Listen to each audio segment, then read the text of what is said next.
आज हम बात करेंगे वीरता, बलिदान और बगावत की मिसाल रानी लक्ष्मीबाई, जिन्हें आप और हम सभी मणिकर्णिका या मनु के नाम से भी जानते हैं, जिन्होंने शादी के बाद रानी लक्ष्मीबाई का ये नाम पाया।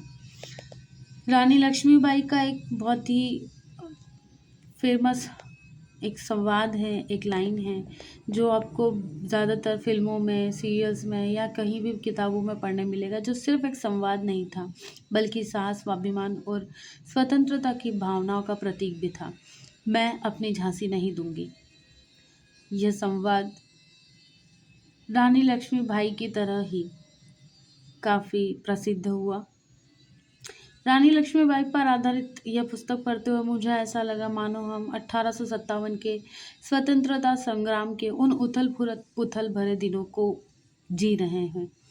रानी लक्ष्मीबाई के जीवन, उनके संघर्ष और नेतृत्व की क्षमता और अदम्य साहस को प्रभावशाली ढंग से प्रस्तुत करती हुई यह किताब रानी लक्ष्मीबाई आप सबको एक बार ज़रूर पढ़नी चाहिए।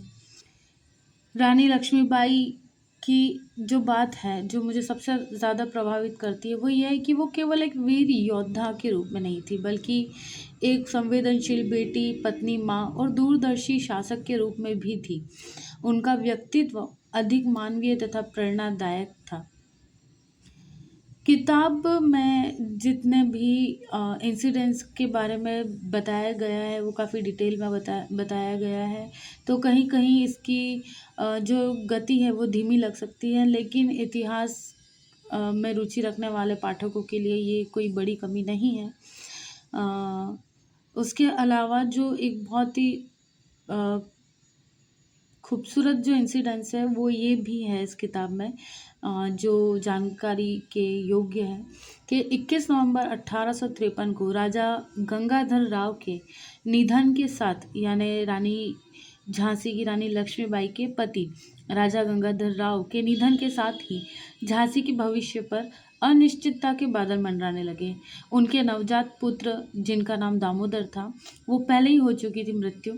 इसीलिए अंग्रेजों ने यह दावा करना शुरू किया कि झांसी का कोई वैध उत्तराधिकारी नहीं है, जबकि रानी लक्ष्मीबाई और राजा गंगाधर राव ने 5 वर्षीय पुत्र को, जिसका नाम भी दामोदर राव ही रखा गया था, उन्होंने विधिवत गोद लिया था और उसे ही राज्य का उत्तराधिकार घोषित करना था।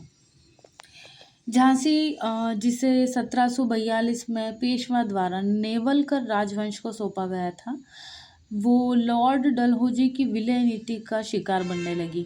अपने अधिकारों की रक्षा के लिए रानी ने ऑस्ट्रेलिया के प्रसिद्ध वकील जॉन लैंग की सहायता ली, जो ईस्ट इंडिया कंपनी के विरुद्ध कानूनी लड़ाइयों के लिए जाने जाते थे, और अंग्रेज़ों ने उनकी शासन याचिका को बहुत बार खारिज भी किया था। मार्च 1854 में किताब के अनुसार रानी को झांसी का जो किला है वो खाली करके एक छोटे महल में रहने का आदेश दिया गया, लेकिन उन्होंने इस अन्यायपूर्ण प्रस्ताव को स्वीकार करने से इनकार कर दिया। हालांकि कुछ समय बाद उन्हें ना चाहते हुए इस प्रस्ताव को स्वीकार करना पड़ा था और वो अपना महल छोड़कर उस छोटे किले में जाकर रही भी, लेकिन वो कहीं ना कहीं बार बार इस तरह के उपद्रव को या लड़ाई झगड़ों को बहुत पैनी नज़र से देखती थी, काफ़ी नज़र रखती थी उस पे, और उसके बारे में उनकी काफ़ी ज़्यादा जानकारी भी थी, जिन्होंने रानी लक्ष्मीबाई को बाद में दोबारा अपनी झांसी हासिल करने के लिए उकसाया था। इस पुस्तक की या इस किताब की एक विशेषता यह भी है कि केवल रानी लक्ष्मीबाई तक सीमित नहीं है, बल्कि उस वीरांगनाओं को भी सामने लाती है, जिन्होंने 1857 के संग्राम में महत्वपूर्ण भूमिका निभाई थी। ऐसी ही एक शख्सियत है जिनका नाम है बेगम हसरत महल, जिन्होंने अवध के इतिहास को नई दिशा देने में महत्वपूर्ण योगदान दिया।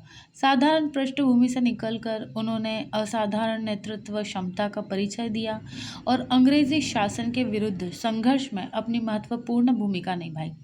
हालांकि लक्ष्मीबाई की मृत्यु के बाद हज़रत बेगम जो है उन्हें नेपाल जाना पड़ा था, और क्योंकि वो यहाँ के ब्रिटिशर्स का गुलामी नहीं करना चाहती थी, इसीलिए वो नेपाल चली गई, जहाँ उन्होंने अपना बचाव जीवन बिताया।